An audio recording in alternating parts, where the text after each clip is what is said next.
Take a look at this graph. This is the stock price for Abercrombie and Fitch, a clothing company that had become wildly popular in the 90s.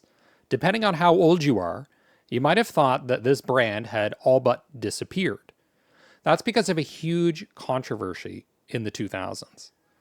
But we see that the brand has actually reached an all-time high. Abercrombie and Fitch has a surprisingly long history that teaches us one incredibly important lesson. You must adapt to the changing cultural values in your product category. This is a key lesson that I learned from the CMO of Yum Brands. Too often, marketers define strategy in terms of just the target customer and the unique selling proposition. In reality, strategy is much broader and encompasses changing conditions in the environment.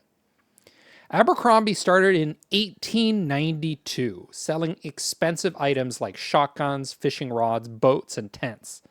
It was used by famous people like Theodore Roosevelt and Ernest Hemingway. Eventually, it declared bankruptcy due to major factors like competitors with lower prices. The company, however, emerged stronger than ever using a message of exclusivity.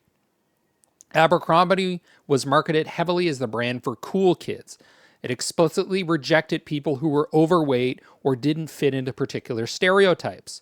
It was for people who aspired to be an ideal youth. That worked well for the jock culture and frat culture of the 90s, but society shifted and cultural values changed. Inclusivity was the new cool, and there was a stronger embrace of diversity. Abercrombie suffered because it was aligned with outdated cultural values. What Abercrombie did next was basically abandon everything that made it unique and special. Its website now features people of many different shapes, sizes, and races. They got rid of the shirtless photos of muscular young men.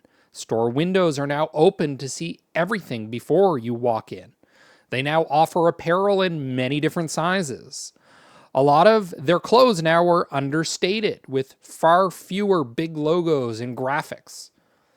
Marketers operating in the ivory tower would look at this and say it was a terrible strategy. Why would you abandon almost everything that made you special, made you unique? After all, isn't marketing strategy all about holding a unique position in the market? Advanced marketers recognize that strategy isn't that simple. You have to go where demand is. And that means catering to changing cultural norms. If inclusivity is popular and your brand was aligned with exclusivity, you have to abandon your special position. Cater to demand and give people what they want. This is far more important than trying to hold a unique position to avoid competition. The easiest path to success is to give the market what it wants, even if it makes you seem like just another Me Too brand.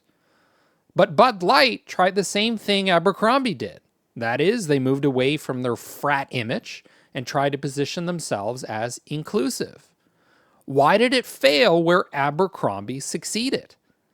The key here is aligning with the changing cultural values within the product category. The wider cultural values are not as important as the ones that are most important within your specific category. In Abercrombie's case, most apparel buyers are women. And because you're selling clothing, diversity is necessary to satisfy demand. Beer is quite different. Most buyers are men, and there isn't as much product diversity. Their strategic mistake was aligning themselves with a culture of inclusivity that actually made the core beer drinker feel excluded. This was not just a minor marketing activation error. It was a symptom of a much wider strategic error. You must understand and align with the values that are becoming most relevant within your product category.